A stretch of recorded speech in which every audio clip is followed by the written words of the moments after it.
नमस्कार प्यारे बच्चों, क्या हाल चाल। मज़े में सभी, पढ़ाई मस्त चल रही है। तो मेरा नाम महेश शर्मा और इस आज के लेक्चर में बात करेंगे अभी 12th physics chapter number 12 atom के कुछ इंपॉर्टेंट क्वेश्चंस की इंग्लिश मीडियम के लिए। तो देखिए, आपका जो चैप्टर नंबर 12 है वो बोर्ड एग्जाम 2023 के ब्लू प्रिंट के अकॉर्डिंग कितने मार्क्स का है? 3 मार्क्स का है। 3 मार्क्स में यहाँ से बोला कि तो आपसे 1.5 नंबर का 1.5 मार्क्स का न्यूमेरिकल पूछा जाएगा और एक 1.5 नंबर का यहाँ से थ्योरेटिकल क्वेश्चन आपसे पूछा जाएगा। और ये थ्योरेटिकल यहाँ पे से डेरिवेशन बोला हुआ है, तो ये डेरिवे आने के चांसेस डेरिवेशन ज़्यादा है, तो ये थ्योरेटिकल भी हो सकता है। ठीक है, वैसे बोला हुआ डेरिवेशन है। ठीक है, तो यहाँ से 1.5 नंबर का डेरिवेशन और 1.5 नंबर न्यूमेरिकल आपसे पूछा जाएगा। तो पहले मैं न्यूमेरिकल लिए उनका सोल्यूशन भी आपको करवा रखा है, उसके बाद डेरिवेशन और कुछ इंपॉर्टेंट क्वेश्चन मैंने आगे लिख के आपको दे रखे हैं। ठीक है, तो स्टार्ट करते क्वेश्चन नंबर फर्स्ट।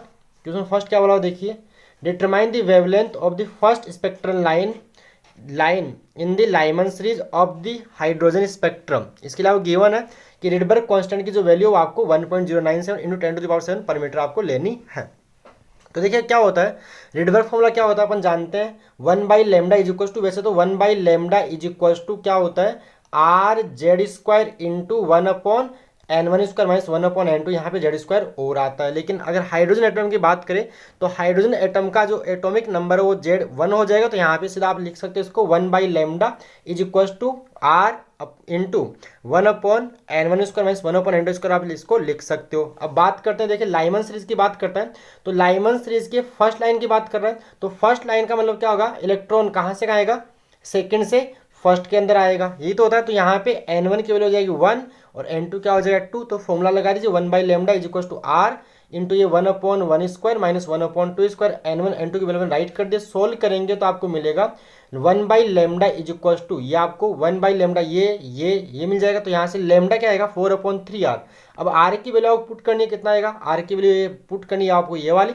यहाँ इसकी ट्रिक भी होती है, देखिए ट्रिक क्या होती है, lambda is equal to trick ये वाली यहाँ पे कि लैम्डा यहाँ से क्या मिल रहा है आपको, मिल रहा है 4/3r मिल रहा है। तो बच्चों क्या होता है, देखिए एक तरह से 1/r है और 1/r की वैल्यू आप क्या रख लीजिए, 912 एंगस्ट्रॉम रख लो। ठीक है, आप चाहे तो वैल्यू दिख आप जब न्यूमेरिकल में आपको जो वैल्यू गिवन है ये आर, तो आप ये लिख के दिखा दीजिए, आप सोल्व इससे मत कीजिए क्योंकि इससे कैलकुलेशन आपकी टफ हो जाएगी। तो आप इसकी जगह क्या यूज कर लीजिए 1/r 912 एंगस्ट्रॉम, यानी बेवकूफ़ बना दीजिए एक तरह से, यानी रखिए यही। ठीक है, लिखना यही है और यहाँ 4/3r इंटू आप 912 सोल्व कर लो इसको। ठीक है, तो आपको आंसर मिलेगा 900 ये, और यहाँ से आंसर मीटर में नहीं, किसमें आएगा, सीधा एंगस्ट्रॉम में आंसर आ जाएगा। तो आप इसको ऐसा सोल्व कर सकते हो और आप चाहो तो इससे भी सोल्व कर सकते हो। आपको ट्रिक बताइए, किसकी कैलकुलेशन की ट्रिक बताइए। यहाँ से सीधा आपको लैम्डा किस में मिलता है, एंगस्ट्रॉम में मिलेगा, मीटर में नहीं मिलेगा। तो आप 1/r is equal to 912 angstrom काम में ले सकते हो। क्या मैंने जो बोला आपको समझ में आ गया होगा? आप लिख के दिखाइए ये और सोल्व कर दीजिए इससे आपको आंसर किस में मिलेगा, एंगस्ट्रॉम में आंसर मिल जाएगा, मीटर में आंसर नहीं मिलेगा। इससे पहले मीटर में आंसर आएगा, उसको एंगस्ट्रॉम में कन्वर्ट करना पड़ेगा। ठीक है, तो आपको सीधा आपको आंसर ये मिल जाएगा। क्या बात क्लियर है? ठीक है कि नहीं? तो आप ऐसा लिख सकते हो, taking 1/r is equal to 912 angstrom भी आप इसको लिख सकते हो। तो बेटर होगा जो दिया वो लिख के दिखा दीजिए।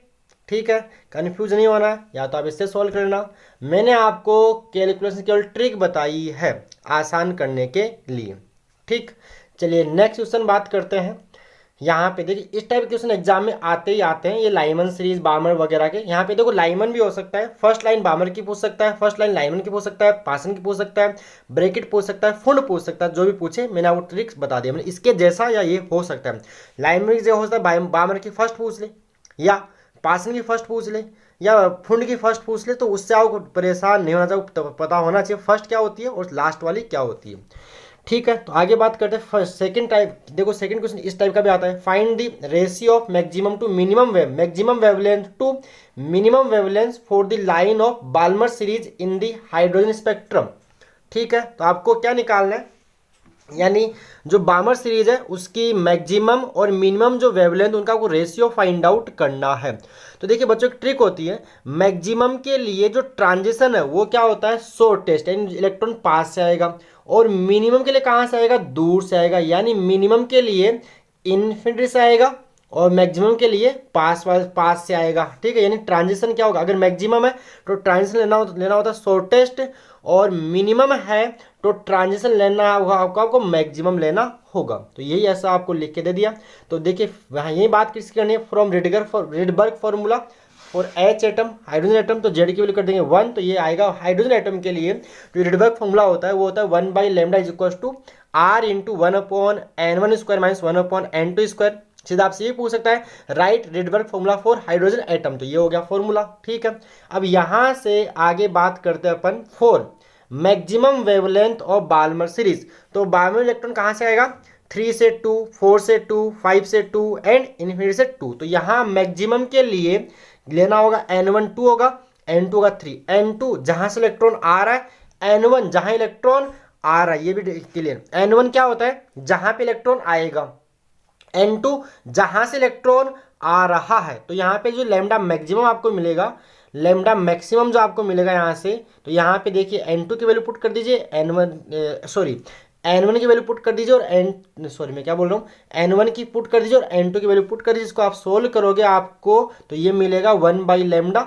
ठीक है, 1/λ मैक्स ऐसा मिल रहा है। तो लैम्डा मैक्स आएगा 36/5 आर। और यहाँ आप आर की वैल्यू पुट मत कीजिए, अगर दे रखिए तो ही पुट नहीं करनी, क्योंकि अपन रेशियो फाइंड आउट करें तो वो कैंसिल आउट हो जाएगा। तो यहाँ इसको आप आर के टर्म्स में इसको आंसर को रख लीजिए। अब मिनिमम की बात करेगा तो मिनिमम के लिए ट्रांजिशन क्या होगा, मैक्सिमम, यानी कहाँ से आएगा, इन्फिनिटी टू 2 के अंदर आएगा बाल्मर के लिए। तो यहाँ पे n1 2 और n2 हो जाएगा इन्फिनिटी। इसको सोल्व करेंगे तो 1/इन्फिनिटी कितना हो जाएगा, 0 हो जाएगा। तो यहाँ से 1/λ मिनिमम आपको मिलेगा r/4। तो अपन लैम्डा मिनिमम निकालेंगे तो इसको रेसिप्रोकल कर लीजिए, तो लैम्डा मिनिमम आपको मिल जाएगा कितना, 4/r। 4/r तो आगे अब रेशियो चाहिए तो lambda max upon lambda minimum find out कर लिया।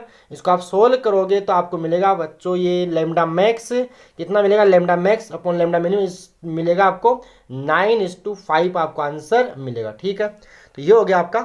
तो इस टाइप क्वेश्चन भी अब यहाँ पे देखिए मैंने तो बामर बताया, हो सकता है लाइमन की मैक्सिमम और मिनिमम आपको रेशियो पूछ ले, या पासन की पूछ ले, या ब्रैकेट या फुंड भी पूछ सकता है। तो आप दोनों सब मतलब सबका ध्यान रखना कि किसके लिए n1 क्या होता है, n2 क्या होता है, ये ध्यान रखना। मैक्सिमम के लिए ट्रांजिशन होगा शॉर्टेस्ट और मिनिमम के लिए ट्रांजिशन होगा लार्जेस्ट, यानी मिनिमम के लिए इन्फिनिटी से आएगा, बाकी के लिए आप जो n1 n2 देखना ही पड़ता है।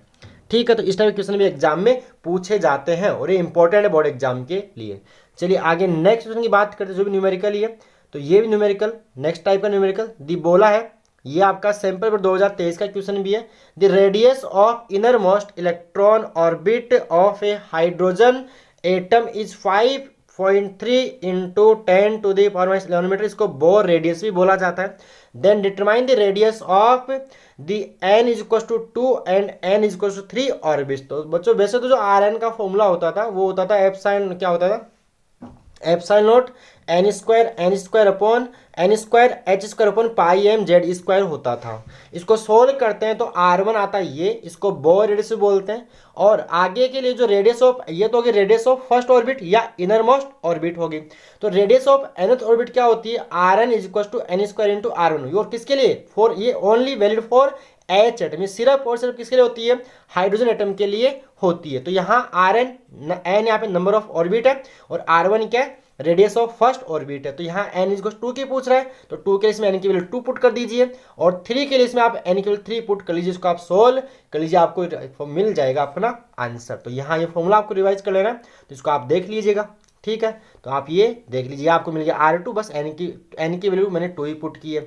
3 के लिए क्या कीजिए, आप n की वैल्यू 3 पुट करके उसको सोल्व करोगे तो आपको ये आंसर मिल जाए, तो R3 ये मिल जाएगा। ठीक है, तो इस टाइप का क्वेश्चन आए तो भी आप कर लोगे। इसके सिमिलर क्वेश्चन क्या होता है, वेलोसिटी पूछ ले, तो वेलोसिटी इन nth ऑर्बिट का फॉर्मूला क्या होता है, वेलोसिटी होती है 2.18 into 10⁻6 z/n metre per second, where n is number of orbit and z is the atomic number. जो भी आपको एटम वगैरह देगा, हाइड्रोजन हीलियम लिथियम जो भी दे उसका है ना। और ये 1.2.18 ये भी फॉर्मूला होता है। ठीक है, हाइड्रोजन एटम के फर्स्ट ऑर्बिट वेलोसिटी क्या हो जाएगी, तो यही हो जाएगी। ठीक है, क्लियर। तो ये आपका इस यहाँ से वेलोसिटी का अगर पूछे तो ये भी फॉर्मूला, मतलब फॉर्मूले आप याद कर लीजिएगा। फिर आगे टोटल एनर्जी वगैरह भी कुछ पूछ लेता है।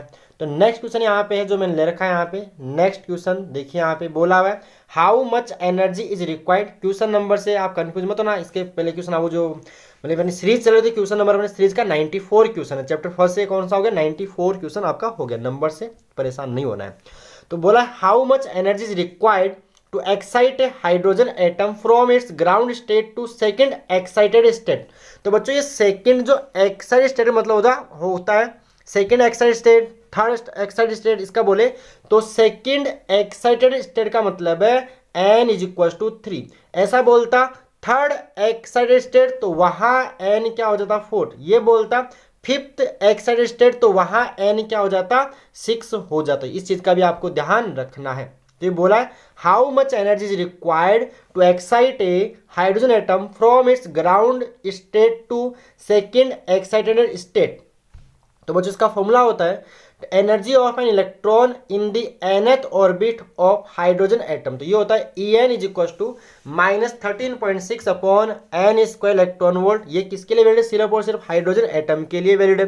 वैसे फॉर्मूला होता है कौन सा होता है mz² upon 8 epsilon square n square h square होता है। और इसका जूल में देखें तो जूल में आएगा 2.18 इंटू 10⁻18 जूल आता है। लेकिन आपको इलेक्ट्रॉन वोल्ट में याद रखना है कितना होता है माइनस का 13.6 जेड स्क्वायर बटे एन स्क्वायर इलेक्ट्रॉन वोल्ट। अब यहाँ एच एटम है तो जेड की वैल्यू 1 पुट कर दिया तो यहाँ ये आएगा En is equal to -13.6 into n square electron volt रहेगा। अब बात करते हैं energy in ground state. Ground state मतलब एन की वैल्यू 1 पुट करोगे तो मिलेगी माइनस का 13.6 इलेक्ट्रॉन वोल्ट। फिर बात करते हैं energy in the second excited state. तो यहाँ एन की वैल्यू 3 पुट करनी है तो यहाँ आपको मिलेगी ये। तो एनर्जी कितनी चाहिए, दोनों एनर्जी लेवल के डिफरेंस के इक्वल चाहिए। तो दोनों का डिफरेंस आप निकाल लीजिएगा। तो hence energy required E3 - E1। इसको सोल्व करेंगे, सोल्व करना आपको आता ही है, इतनी मैथमेटिक्स आपको आती ही है। तो सोल्व करने पे आपको आंसर मिलेगा 12.08 या इसको राउंड फिगर में बोले तो 12.09 इलेक्ट्रॉन वोल्ट आपको आंसर मिल जाएगा। क्या बात क्लियर है? चलिए इस टाइप क्वेश्चन आए तो भी आप, इसके सिमिलर क्वेश्चन आए तो भी आप कर लोगे, ठीक है कि नहीं। एनर्जी वगैरह क्वेश्चन अगर पूछता है तो यहाँ से यहाँ भेज दिया तो दोनों एनर्जी लेवल के डिफरेंस के इक्वल आपको एनर्जी चाहिए होती है। लेकिन ये एक्साइड बोलता है उसका मतलब आपको समझ में आना चाहिए भाई। सेकंड एक्साइड मतलब एन की वैल्यू 3, फोर्थ एक्साइड मतलब एन की वैल्यू 5 हो जाएगी। चलिए नेक्स्ट क्वेश्चन यहाँ पे बोला हुआ है द एनर्जी। देखिए मैं आपको रिलेशन बताता हूँ, potential energy, kinetic energy and total energy of electron in nth orbit का जो रिलेशन होता है वो होता है U is equal to U potential minus का 2K is equal to 2E। ये रिलेशन होता है। तो यहाँ पे U होती है पोटेंशियल एनर्जी, K होती है काइनेटिक एनर्जी एंड E होती है total energy of electron in nth orbit, ठीक है। तो यहाँ ऐसा ही कुछ एक क्वेश्चन भी है। तो आपको रिलेशन पता चाहिए U is equal to -2K या यहाँ से आप बोल सकते हो K इज इक्वल टू आप E भी बोल सकते हो। और टोटल एनर्जी नेगेटिव होती है, मतलब जो इलेक्ट्रॉन है वो न्यूक्लियर फोर्स से मतलब बाइंड होता है, बंधा हुआ रहता है। चलिए यहाँ पे तो क्वेश्चन रीड करते हैं। क्वेश्चन क्या बोला है, the energy of the electron in the ground state of hydrogen atom is -13.6 electron volt. Find the kinetic energy and potential energy of electron in this state. तो बच्चों यहाँ पे आओ, टोटल एनर्जी गिवन है, total energy of an electron in the ground state क्या given आपको minus का 13.6। तो अगर आपको चाहिए काइनेटिक एनर्जी तो काइनेटिक एनर्जी तो कर देना, इसका नेगेटिव हटा दीजिए। काइनेटिक एनर्जी इसी के इक्वल होगी, केवल के होता है माइनस ही, तो माइनस माइनस हो जाएगा प्लस। तो ये तो काइनेटिक चलो सॉल्व कर दें। तो पहले मैंने आप पोटेंशियल एनर्जी लिख दिया। देखिए तो पोटेंशियल एनर्जी क्या होगी, इसकी डबल होती है। पोटेंशियल एनर्जी टोटल एनर्जी की डबल होगी तो यू हो जाएगा सीधा 2E, 2 से करेंगे मल्टीप्लाई तो मिलेगा माइनस का 27.2 इलेक्ट्रॉन वोल्ट आपको आंसर मिल जाएगा। और पूछता है काइनेटिक एनर्जी तो के होता है बच्चों -E के बराबर, क्योंकि के काइनेटिक एनर्जी पॉजिटिव होती है तो इसका नेगेटिव वन रिमूव कर देंगे तो माइनस माइनस यहाँ से हो जाएगा प्लस। तो काइनेटिक एनर्जी आपको मिलेगी 13.6 इलेक्ट्रॉन वोल्ट आपको मिल जाएगी। क्या बात क्लियर है यहाँ तक? चलिए नेक्स्ट यहाँ पे क्वेश्चन जो ले रखा है, right the 3 postulates of bore hydrogen, यानी बोर पोस्टुलेट्स आपको याद कर लेने जो तीनों है, ठीक है। ये भी एग्जाम में आ सकता है, लेकिन बोला हुआ डेरिवेशन के लिए तो अगला डेरिवेशन बोर्ड एग्जाम के लिए very very very very important ढंग से करके जाइएगा। तो क्वेश्चन क्या देखिए जो दे रखा है, तो क्वेश्चन बोला हुआ यहाँ पे on the basis of bourse postulates drive an expression for orbital velocity of an electron in nth stationery orbit of hydrogen atom. तो बच्चों इसका जो फॉर्मूला आएगा वो आप ड्राइव करोगे तो आपको मिलेगा वी एन आता है Z e square upon 2 epsilon naught N H आएगा। हाइड्रोजन एटम के लिए आप जेड की वैल्यू 1 पुट कर दो, मिल जाएगा वी एन आपको मिल जाएगा ई स्क्वायर बटे 2 एप्सिलॉन नॉट एन एच बन जाएगा, क्योंकि हाइड्रोजन एटम के लिए जेड कितना हो जाएगा 1 हो जाएगा। ठीक है, क्लियर यहाँ तक। आगे क्वेश्चन देखते हैं। ये वेलोसिटी का डेरिवेशन आप कर लोगे ना, वेलोसिटी डेरिवेशन आपको नोट्स में देख लेना अपने नोट्स के अंदर। क्या बात क्लियर है? चलिए नेक्स्ट क्वेश्चन यहाँ पे गिवन है, prove that the radius of nth orbit of hydrogen atom is directly proportional to its orbit number n। यानी बात यह है, यहाँ पे आपको nth ऑर्बिट का और जो रेडियस का जो डेरिवेशन है वो करना होगा। जो आपको मिलेगा r n is equal to epsilon naught n square h square upon pi m z e square मिलेगा। और यहाँ से आर किसके प्रोपोर्शनल आ रहा है? एन स्क्वायर के प्रोपोर्शनल आ रहा है। तो आपको लास्ट में बोल दे रहा है हेंस, क्या बोलोगे? Hence r n is directly proportional to n square. बात करें तो यहाँ पे आपको nth ऑर्बिट में रेडियस का डेरिवेशन करने के बाद आपको ये लाइन लिख देनी है। ठीक है, इसकी न्यूमेरिकल वैल्यू आप देखोगे तो आएगा आर एन कितना आएगा 5.3 into 10⁻11 n square z metre आता है न्यूमेरिकल्स के लिए। अगर आप जेड और एन को 1 1 पुट करोगे तो आपको मिलेगी हाइड्रोजन एटम के फर्स्ट ऑर्बिट की रेडियस, जिसको बोर रेडियस भी बोला जाता है, जिसकी वैल्यू होती है 5.3 इंटू 10⁻11 मीटर होती है। क्या बात क्लियर है?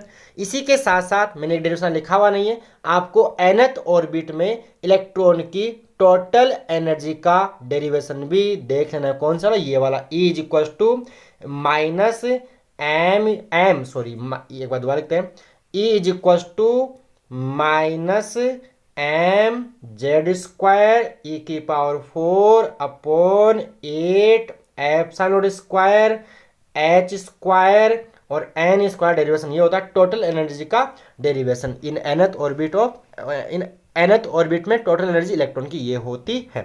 ठीक है, इसको सोल्व करने में अगर सभी वन कॉन्स्टेंट वैल्यू पुट करते हैं तो ये आता है इलेक्ट्रॉन वोल्ट में माइनस का 13.6 Z square upon square electron volt. तो ये डेरिवेशन आपको एक बार देख लेना है, क्योंकि यहाँ डेरिवेशन के लिए बोला हो तो इनमें से आपको पक्का एक डेरिवेशन मिल जाएगा जैसा बोला हुआ है उसके अकॉर्डिंग। और मान लो डेरिवेशन नहीं भी आता है, थ्योरी के क्वेश्चन आए तो वो कैसे आएंगे वही मैंने लिख दिए है यहाँ पे।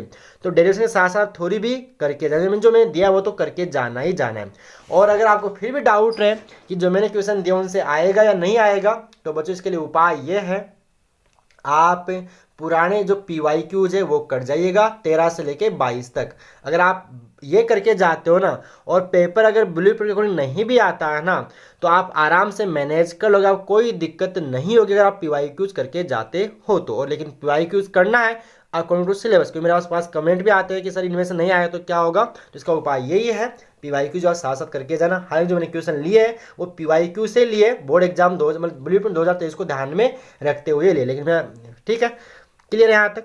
तो चलिए आगे बात करते हैं नेक्स्ट क्वेश्चन की। यहाँ पे नेक्स्ट जो क्वेश्चन है वो बोला है write two limitations of Bohr model, यानी आपको